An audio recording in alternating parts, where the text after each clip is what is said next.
What's going on, YouTube? Welcome back to the Thomas Gallery, and today I want to talk about something that people have been asking me about for a long time, and I never really had the words to express it, but let's try it. I want to talk about how to understand history. Now, what do I mean by that? When your friends are around talking about school, or when you were in school, you talk about the subjects that you had and teachers that you had. There was always one particular subject in school that people generally tend to despise, like with a passion, and that was history. And the two main arguments that I heard against history and why they had trouble understanding it was one, there were too many dates, like too many years, too many. It was like a bunch of numbers being thrown at them, and I felt like they had to remember every single year in the world. And two, which is I believe is just as equal as important, if not more important, is how does all this history that I'm learning or that I'm forced to learn relate to me now? Like, what does all of that in the past have to do with me in today and now, right? And that's a valid question because I believe that the system or the method by which history is taught, I disagree with it. Yeah, I did always disagree with it when I was younger. I disagree with it now because it hasn't changed from my youth to now. So let's talk about it. Let's talk about it. How to understand history? Well, let's let's let's knock those two questions out first. One, the years that you hear about 1492, 1776, 711, 1052, 325, all these numbers you hear are years, are specific years. 1865, 1968. All these all these are specific years that are like a benchmark. They are like a bookmark in a book. If you read a book, right, and you get to a major part in the book, you tend to remember that major part in the book due to certain information. Well, that's what years are. Years are like putting a pin inside of a major point in history because you're not gonna remember every single year in the world. No. The year you probably gonna remember the most is one, the year you were born, which is a specific point in history, the year you were born, the year a loved one died, or something like that, because these things relate to you. So the years I named: 7/11, 1492, 1865, 2008, um, 1706, 325 AD, things like that. Those the years aren't as important as the information I'm about to say. Now, how does this relate to you now? How does all this history that you learned in school relate to right now? Well, the way it relates, the way it ties in is Mark Twain said it best. History doesn't repeat itself, it rhymes. Meaning you will never have the same event happening every single year. No, because things change. People change, technology changed, the world is changing, people are getting older, people born, people die, so things change. So you will never have the exact same event happening over and over and over again. However, there are many events that could be similar,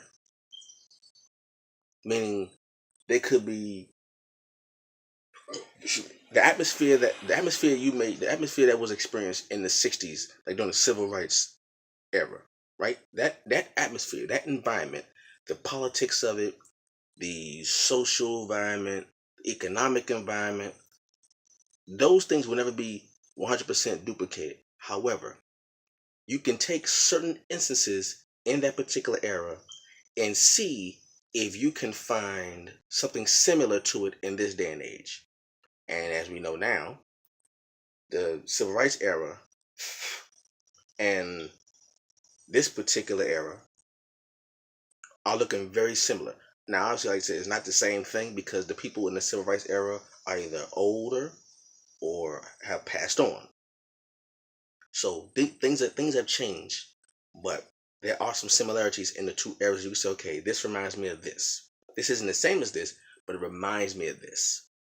So because you may see similarities, you can say, okay, what happened during that particular era in the past, either good or bad, that I can learn from and bring it into this particular time. Like what happened economically in the 60s, either positive or negative, that you can take into now. Or like during the Great Depression in the 1920s. What happened during the Great Depression that started it, right? Like what happened in the 20s that started the Great Depression? And have those things happen again, like in the recession that we had a few years ago, the recession, right? The things that happened to start the Great Depression, did we see some of those same things or some similar things in this recession? Right?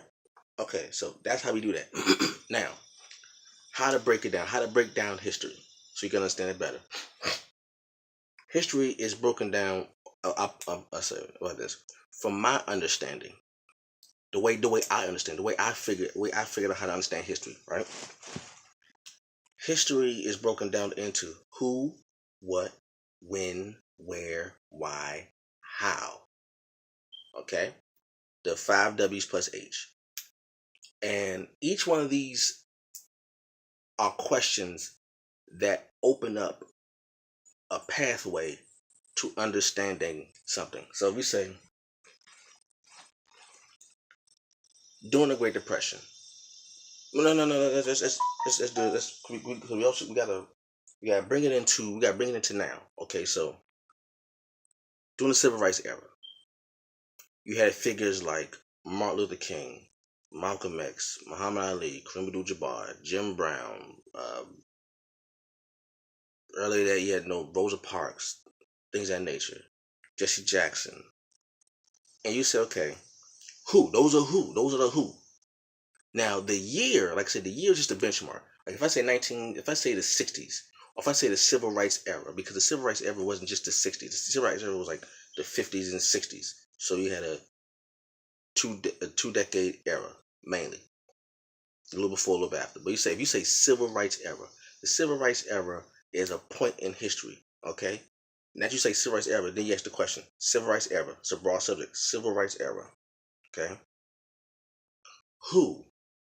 Who were the main characters or the main people in the Civil Rights era? And you name them: Malcolm X, Martin Luther King, Elijah Muhammad, Rosa Parks, Jesse Jackson, young Jesse Jackson, uh, Abernathy. These people that you probably heard before during Black History. You say, okay,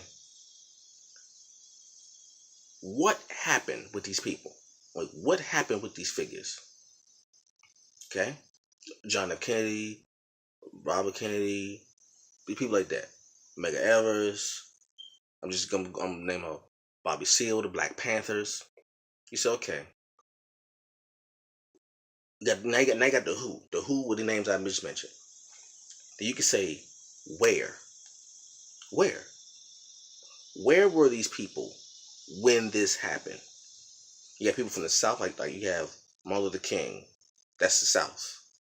You have the Black Panther Party. That's the West Coast. You have Elijah Muhammad, Midwest, Northeast. Midwest, Northeast. Nation of Islam, because you got Harlem, all that stuff, so things like that. You have Malcolm X teaching in Harlem. That's the East Coast. You have Martin Luther King from the South, Georgia. That's the South. You had the Black Panther Party. That is the West Coast. So you have the where now. You have the who. You have the who, the names I just mentioned. Then you have the where. Where were these people? Where were these people when during the civil rights era? Where were they?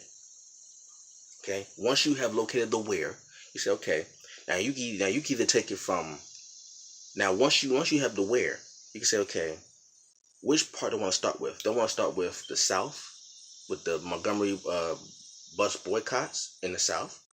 Martin Luther King, that's the South. You have Malcolm X in the North, New York, Harlem. Like, where do I want to start? Let's say you want to do. Let's say we start with Martin Luther King. We all know the South. So they ask the question. Here's the what now. Here's the what. You have the who. You have the where. Now you have the what. What happened in the South during the Civil Rights era? Okay? What happened in the South? That's the what happened. What was going on in the South during that time? During this time, we had legalized segregation or Jim Crow. We legalized racism pretty much. Jim Crow.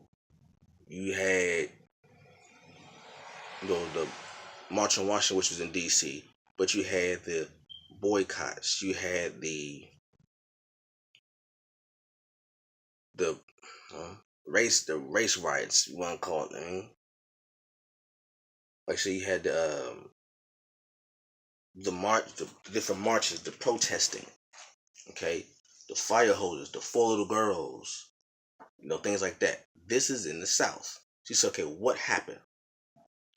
You can take it from, well, during that time, Martin Luther King was a figure in different organizations, it's SNCC and all that stuff. So then you have Rosa Parks with the refusal to get up off give up her seat. You had the NAACP. You had the Ku Klux Klan. Like, the Ku Klux Klan was heavy in the South, especially during that time. So then you got the who, you got the where, you have the what, you have the why.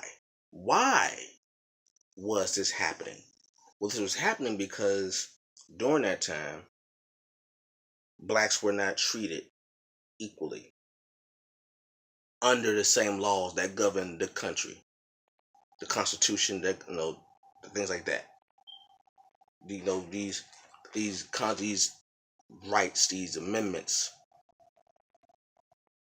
weren't being enforced as they should with one group of people with another group of people.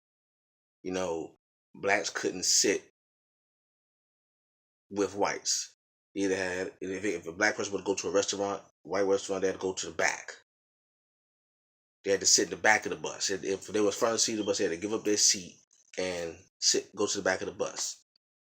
Couldn't walk, you couldn't live in the same neighborhoods. You had what they call redlining, where you couldn't live in the same neighborhoods as whites. So why was it happening? Well, then you say, okay, why was there Jim Crow? Why was there racism in the 60s? During the civil rights era in the South? Why? Where did it come from? Now, once you ask the question, why did they do this? Then that's also another story, because each one of these questions, the who, what, when, where, why, how, the moment you answer one of these questions, there's more questions to be asked and there's more answers given. So if you were to say, who was Martin Luther King? You can go back as far back as his father, his mother, his siblings, his children, his wife Coretta Scott. Like, you can take that one name and do a multitude of things. You can have a multitude of questions and give a bunch of answers. And all you've done was say civil rights era. See, it's not the year. Now, if you say 1968, you say 1968, what happened in 1968? Martin Luther King was assassinated. Okay? The year, that's when, 1968. Who? Martin Luther King. Where? Lorraine Hotel. When? 1968. Why? Why? Why was he assassinated? Then you answer all those questions. You do the same thing. Like, pick a subject. Now let's say let's bring it up to you. Let's bring it to you. To whoever's listening. You could say, who are you? Your name. Where are you from? The place where you're from. When were you born? You were born. What? Like, how? Now, you can go left with that. You can say, okay, well, I was born this way, or this. Like, you can take your life. You say, okay, now what does that stuff in the past have to do with me now? So you would say, if I were to do a history on myself, I could either start from the time I was born, or I could start from my ancestors, my aunts, my uncles, my mother, my father, my grandparents. I could take it back there, right? Or I can take it from the region where I was born. Okay, not really important the year. Like I said, the specific year. And you said, well, all these years I gotta remember. You don't have to remember all the years. You don't really have to remember all the years. The years are just a point of reference. The year is just a place to put you. Okay, well here's a year. I'm gonna put you right in this year. Now you tell me all about this year. The Moors in Spain, 711. Okay, you say 711. If you say 711 in history, 9 times out of 10, you're gonna go right to the Moors in Spain. The one's called Al-Andalus, like that. And how they ruled from 711 to 1492. And the moment we say 1492, like the years are just a point of reference. 1492, you think Columbus. 711, you think Moors in Spain. 1865, you think Civil War. 1776, you think Revolutionary War. And now you could do it with different parts of the world. Other parts of the world you could do this with. Okay? 1619, Virginia, Jamestown, Virginia. The first African slaves arrived in what we call now the United States. 1619, Virginia. Okay? So the year, like, don't spend too much time on the year. Cause that's always the gripe I hear where people say there's too many dates to remember. It's too many dates. Don't spend too much time on the date. Once you know the date, once you have that number in your head, this is the year. Right, this is the year. Once you have figured it out, all you need to worry about now is what happened in that year. Once you forget about the year, what happened in the year, and you get to take it from a religious standpoint. You can take it from an economical standpoint, like whatever you like. If you like dealing with money, say you like dealing with money, right? Let's say you like dealing with money. You can ask the question, well, why did the Moors go to Spain in 711, and take that from a money standpoint? Just say, okay, I like money. What was the economic reason for the Moors going to Spain in 711? Okay, or you could say, I like money. What was the economic reason for the Montgomery bus boycott? What was the economic reason? Or let's say you like sociology, or you like psychology. You can say, what was the psychological effect of the Civil War? Like, whatever you like. Like, I'm an artist, right? I'm an artist. I like to paint, draw. I can say, how did the War of 1812 affect art? Because you have paintings and drawings dealing with the War of 1812. So you can say, okay, how did the art change from the War of 1812? It may be small to someone else, but for you, if that's what you like, you could take history from that standpoint. You don't have to think, well, what numbers? You can say, okay, I'm into religion. What role did religion play in 9/11. What role did religion play in 9/11? And take it from that standpoint. Political. What happened politically in 1776? Like, what happened politically in 1776? What changed politically from the Revolutionary War? Right? So that's the best way to put it. Don't really think about numbers. So when you think about numbers first, you have a problem. Think about what your mind tends to go to. Whatever you're into, whatever your mind gravitates to, take history from that point of view. And then run with it. They say if you like money, if you love money economics, you take history from an economic standpoint. If you love religion, take religion from a religious standpoint.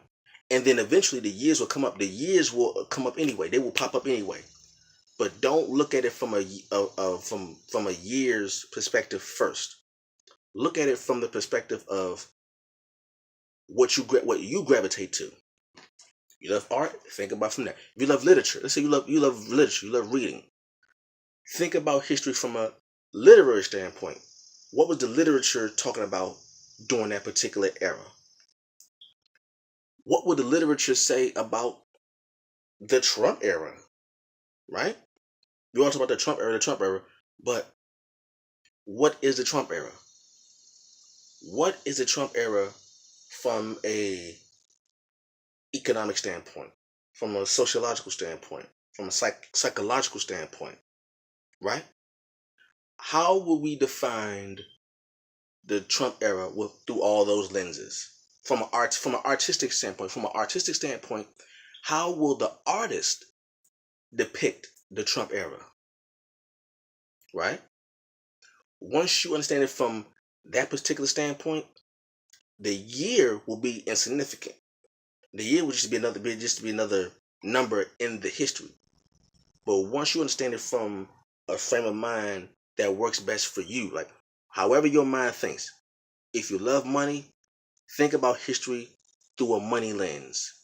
If you love politics, think about history through a political lens. If you love science, think about history through a scientific lens, right? In that way, you can also connect the past, the present, and the future. You can say, okay, scientifically, like the sciences that were brought about during the 20s, right?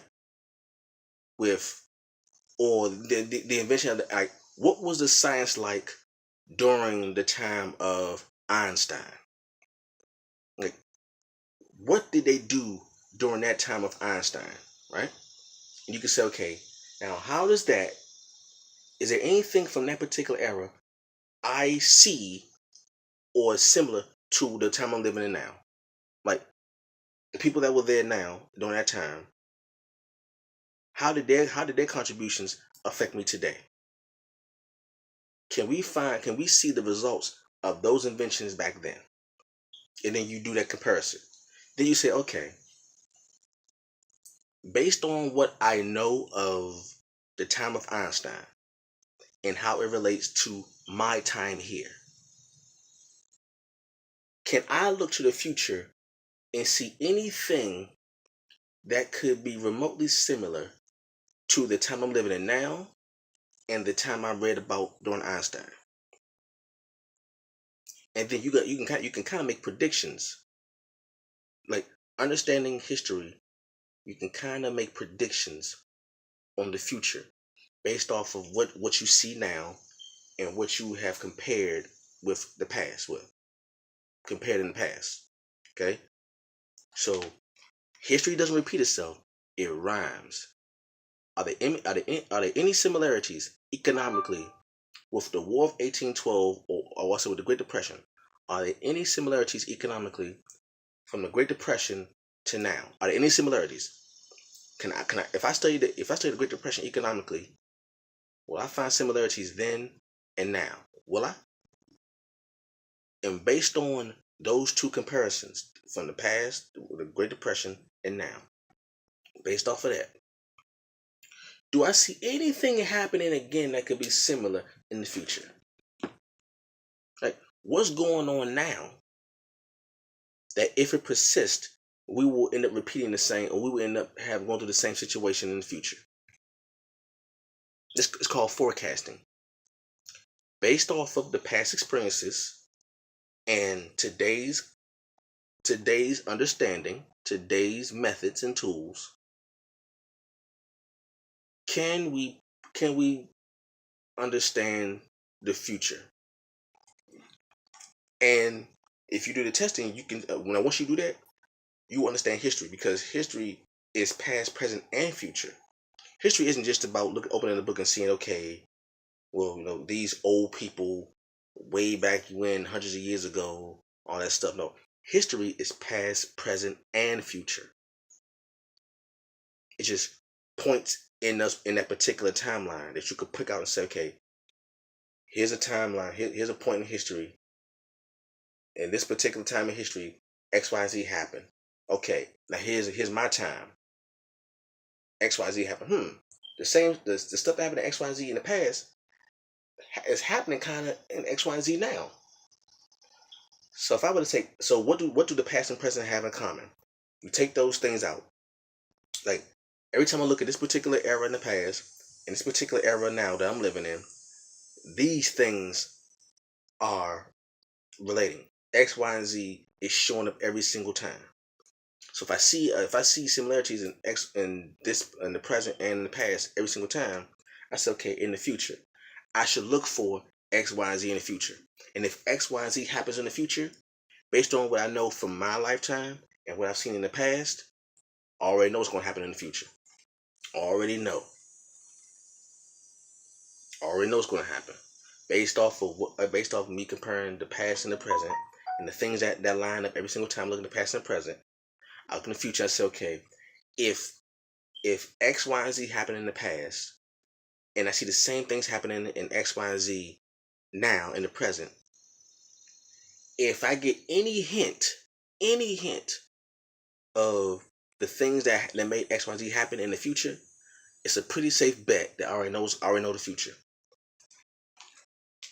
Already know. So you can do it economically, you can do it politically, you can do it religiously, you can do it sociologically, you could do it psychologically, you do all that. So hopefully that makes sense to y'all.